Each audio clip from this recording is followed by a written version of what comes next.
जब जब बहार आए।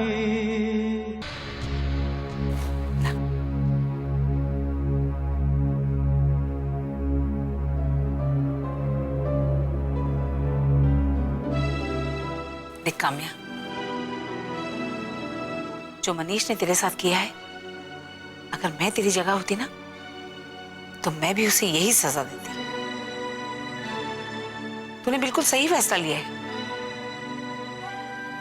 लेकिन काम्या तुझे ये नहीं लगता कि मनीष को माफ ना करके तू अपने आप को सजा दे रही है? अरे अपने बच्चों की तरफ देख, क्या कसूर है उनका? तो आप क्या चाहती हैं मम्मी जी, मैं मनीष को माफ कर दूं? हाँ काम्या, मनीष को माफ कर दे और तू भी घर वापस आ जा। ओह, तो मतलब हमदर्दी का चोला पहनकर एक माँ अपने बेटे की वकालत करने आई है। मैं कोई चोला पहनकर वकालत करने नहीं आई। मैं तो बस एक माँ हूं, तेरी भी और मनीष की भी। बेटा, जब शरीर का कोई हिस्सा खराब हो जाता है या उसमें कोई तकलीफ होती है ना, तो उसे काट कर नहीं फेंक, बल्कि उसका इलाज करते हैं, उसे ठीक करते हैं। वैसे अगर रिश्तों में किसी से गलतियां हो जाए तो रिश्ता नहीं तोड़ देते, बल्कि उसको उसकी गलतियों की सजा देनी चाहिए। मनीष ने तुमसे तलाक मांगा और तुमने दे दिया। अब यहां तुम अकेले बच्चों के साथ घुट घुट के जी रही हो और वो वहां आराम से खुला घूम रहा है। तुझे मनीष को सजा देनी होगी, उसे माफ ना करके। मैंने कहा ना काम्या, तू ज्यादा करीब है मेरे मनीष से भी। हम दोनों मिलके उसे सजा देंगे। जितना तू उसके लिए तड़पी है ना, उतना ही उसे भी तड़पने दे। उसके बाद तू उसे माफ करे या ना करे, तेरी मर्जी। वैसे मम्मी जी, मैं समझ नहीं पा रही, एक माँ जो अपने बेटे को जरा भी दुखी नहीं देख सकती, वो क्या सजा देगी? वही जो एक माँ अपने बच्चों को देती है गलती करने पर, ताकि वो दोबारा गलती ना कर सके और किसी को दुखी ना कर सके। मतलब? काम्या, हमको सबसे पहले विशाखा का पता लगाना होगा।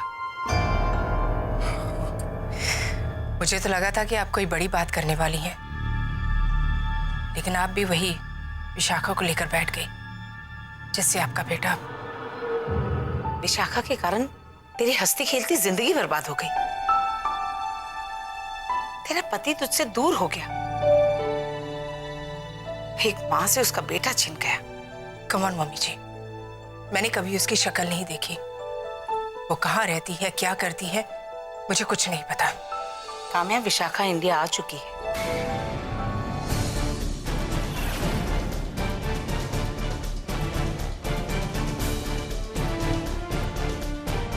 क्या? हाँ, वो इंडिया आ गई है और अब जरूर वो मनीष से भी मिलने की कोशिश करेगी। पर मैं जानती हूँ काम्या, मनीष ने तुमसे कहा होगा कि विशाखा से उसका कोई लेना देना नहीं, लेकिन मनीष पे ऐसा भरोसा नहीं कर सकती। बेशक वो मेरा बेटा है, लेकिन है तो मर्द जात। और विशाखा, उसका भी कोई भरोसा नहीं। वो तो एक नागिन है जिसका फन कुचलना बहुत जरूरी है। लेकिन मम्मी जी, वो इंडिया में कहाँ है, ये कैसे पता चलेगा? अब विशाखा जब आ गई है तो मनीष से मिलने की भी कोशिश करेगी, और तब वो हमारे सामने भी आएगी।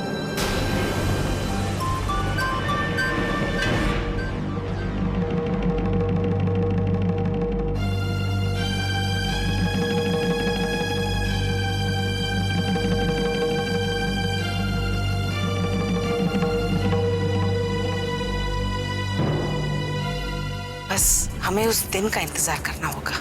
और अरे ऋतु, तुम यहाँ? मैं बस मम्मी जी, ये ऋतु है, याद है जिसके बारे में मैंने आपको बताया था? हाँ हाँ, बच्चों से कई बार सुना है आपका नाम। और ऋतु, ये मेरी मनीष की मम्मी। नमस्ते आंटी जी। नमस्ते। तुम्हें कैसे पता? अभी अभी तुम्ही ने तो कहा मम्मी जी। बैठो ना प्लीज। नहीं नहीं सॉरी, मैं तो तुम्हारा दरवाजा देखा और अंदर चली आई। मैं चलती हूँ। अरे तुम बैठो, मैं चलती हूँ। अच्छा कामयाब, मैं चलती हूँ। खाना तो खाकर जाइए प्लीज। अरे किसी रोज आऊंगी, पूरा दिन रहूंगी, खाना भी खाऊंगी। अब मनीष के पापा भी आ गए होंगे, देर हो रही है। ठीक है, मैं आपको नीचे तक छोड़ कर आती हूँ। ऋतु तुम बैठो प्लीज, मैं मम्मी जी को छोड़ के आती हूँ। हाँ हाँ।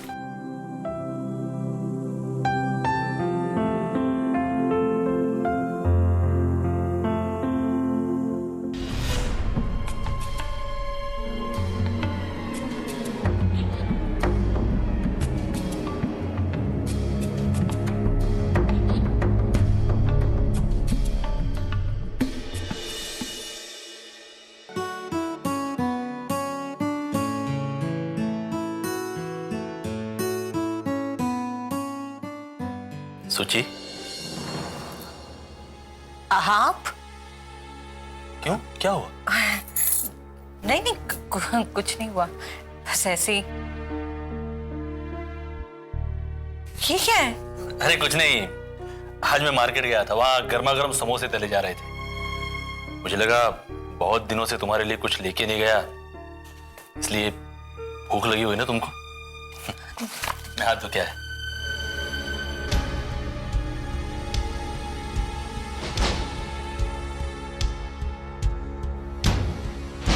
और भी एक शार्प प्लान है। चाय में चूहे मारने की दवा मिला दो, बस बंदा अपने आप खल्लास। इतना करीबी रिश्ता, पता नहीं था कि हम सफर भी कातिल निकलेगा। और हम सफर ही जब कातिल निकले तो उसका कत्ल करने में कोई गुनाह नहीं।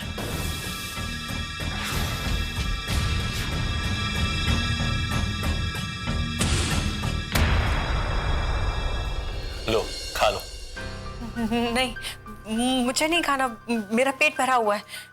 अरे सुची, ये मैं कोई पेट भरने के लिए नहीं लाया हूं, सिर्फ टेस्ट करने के लिए लाया हूं। खा लो, जबान का स्वाद बदल जाएगा। और ऐसे इतना खाने से कोई तुम्हारा वेट नहीं बढ़ जाएगा। नहीं, रुको। जहर भी थोड़ा सा ही काफी होता है। कहा तुम? नहीं, कुछ भी तो नहीं कहा। ये लो खा लो। नहीं, मैं नहीं खाऊंगी। पर एक बात बताइए, आप अचानक से समोसे कैसे ले आए? पहले तो कभी नहीं लाते थे। बहुत सारी चीजें अचानक ही हो जाती है, इसमें इस बेचारे समोसे का क्या कसूर?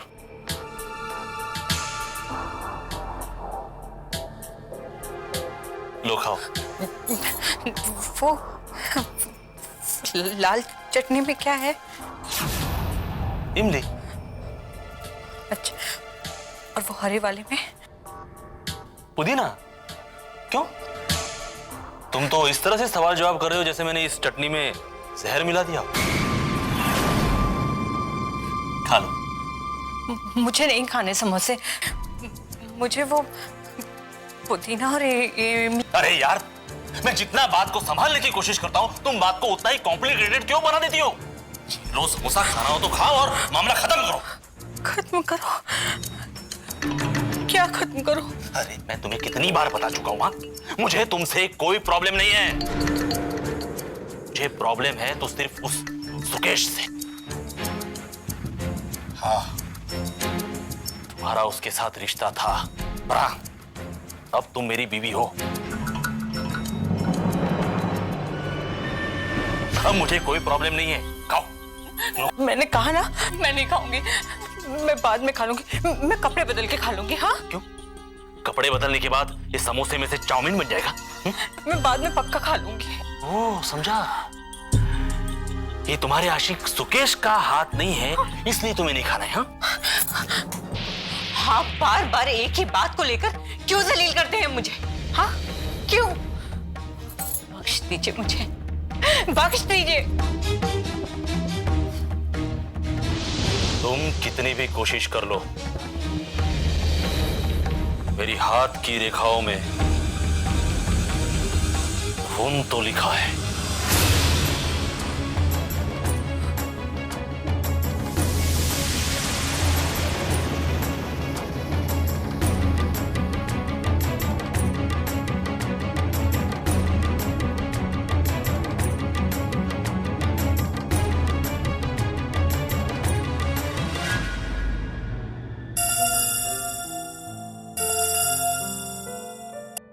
हेलो रितु, रितु यहाँ ऑटो नहीं मिल रहा है। मैं मम्मी जी को लेकर मेन रोड तक जा रही हूँ। तुम थोड़ी देर वेट करना प्लीज। इट्स ओके यार, टेक योर टाइम, कोई बात नहीं। Okay, bye.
जब जब बहार आई,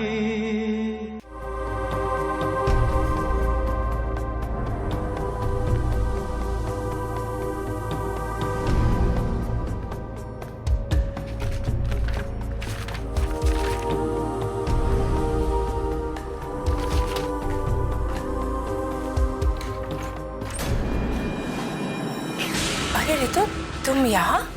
हाँ, तुम्हारे सारे कपड़े बिखरे हुए थे तो मैंने सोचा नहीं ठीक करके अलमारी में रख दूं। रितु, इतने कम दिनों में तुम कितनी अपनी सी हो गई हो। हमारा कितना ख्याल रखती हो तुम। I hope you didn't mind. Come on Ritu, तुम मेरे बच्चों की देखभाल करती हो, मेरे पति की नहीं। तुम्हारी मदर इन लॉ आज यहाँ अचानक? हाँ वो बस ऐसे ही। कोई खास बात? कोई परेशानी हो तो मुझे बता सकती हो। उन्हें विशाखा और मनीष के बारे में पता चल गया है।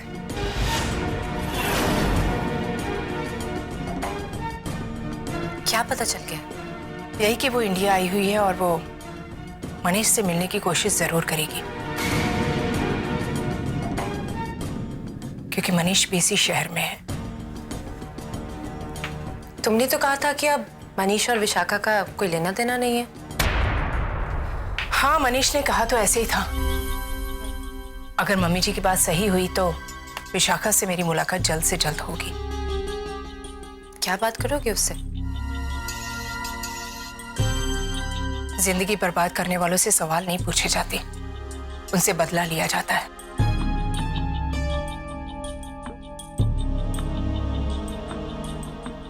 विशाखा की वजह से मेरा बसा बसाया घर उजड़ गया। मैं उसे छोड़ूंगी नहीं।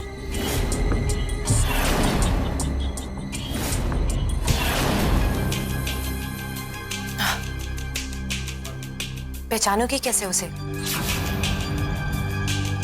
कभी देखा है उसे? कोई फोटो या कुछ?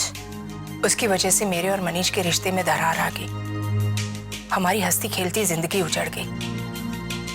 वो चाहे कहीं भी हो, किसी भी रूप में हो, मैं उसे पहचान लूंगी।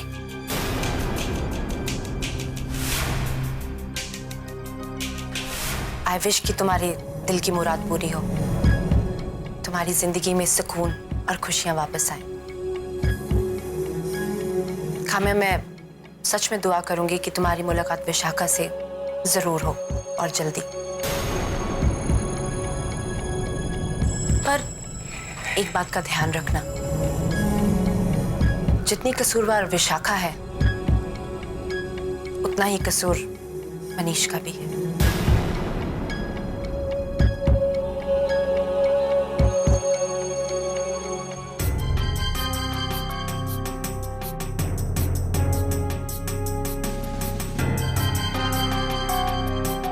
मनीष को तो उसकी सजा मिल ही रही है।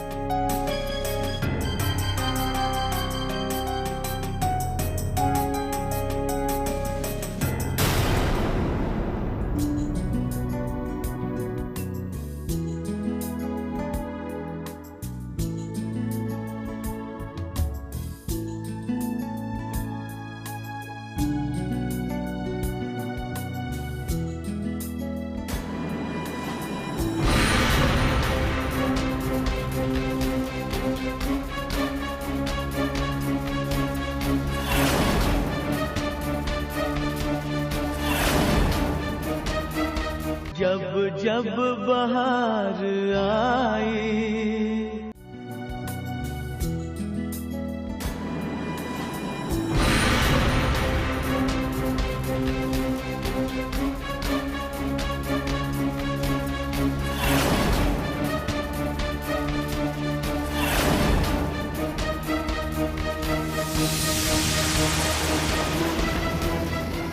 ये फाइल जैसी बिखरी हुई क्यों पड़ी है?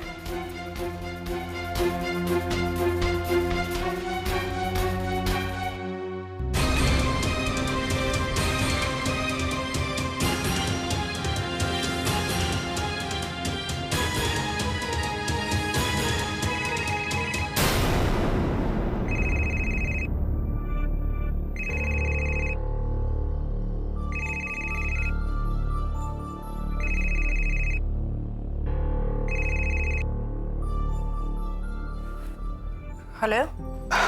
काम है? हाँ बोलो विक्रम। कैसी हो? हाँ हाँ मैं ठीक हूँ। काम है, वो फाइल कहाँ है? अच्छा हाँ वो फाइल, हाँ एक्चुअली विक्रम वो फाइल मेरे लैपटॉप में है। मैंने सोचा कंप्लीट करके फॉरवर्ड करती हूँ। गुड। काम है, मैंने तुम्हें ये बताने के लिए फोन किया कि कल मनीष हमसे मिलने आ रहा है। मनीष? क्यों? हाँ, उसी ने मुझे बुलाया है। वो कल डील भी फाइनल करनी है और कॉन्ट्रैक्ट भी साइन करना है। मैं चाहता हूँ तुम भी साथ आओ। विक्रम, मैं वहां क्या करूंगी? कम ऑन, कहा मैं, तुम हमारी कंपनी की एम्प्लॉय हो, और वैसे भी तुम्हारे और मनीष के बीच में कोई डिफरेंसेस तो रहे नहीं। विक्रम, मैं कंपनी की एम्प्लॉय हूं और उसी हैसियत से मैंने काम भी किया। But please I request you कि ये बार बार तुम मुझे मनीष के सामने आने के लिए फोर्स मत करो, प्लीज। बाय।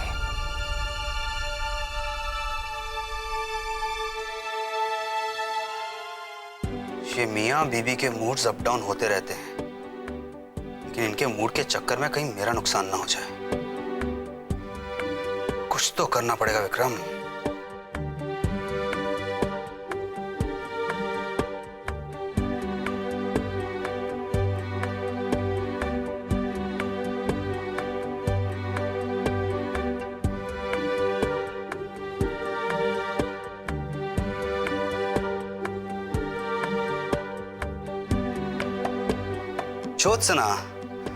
ज्योत्सना, वो मनीष की कंपनी के साथ जो एग्रीमेंट हुआ है उसमें कुछ चेंजेस करने हैं।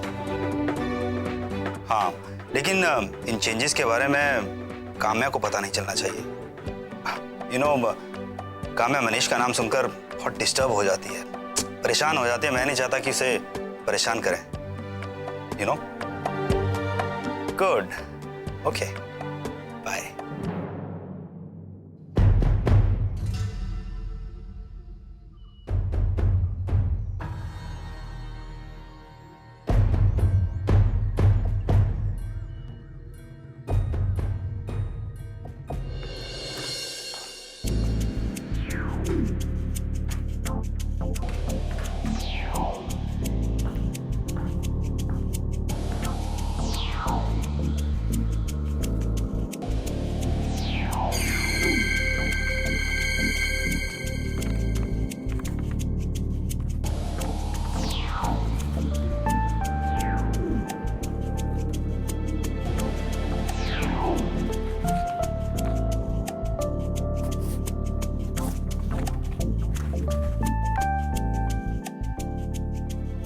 हेलो।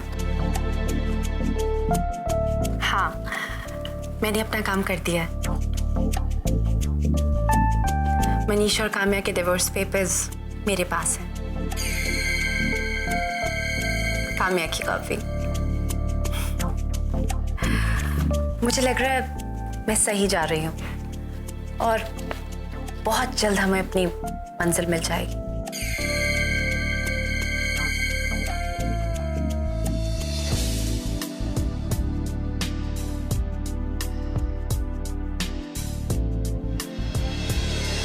पहचानोगे कैसे उसे?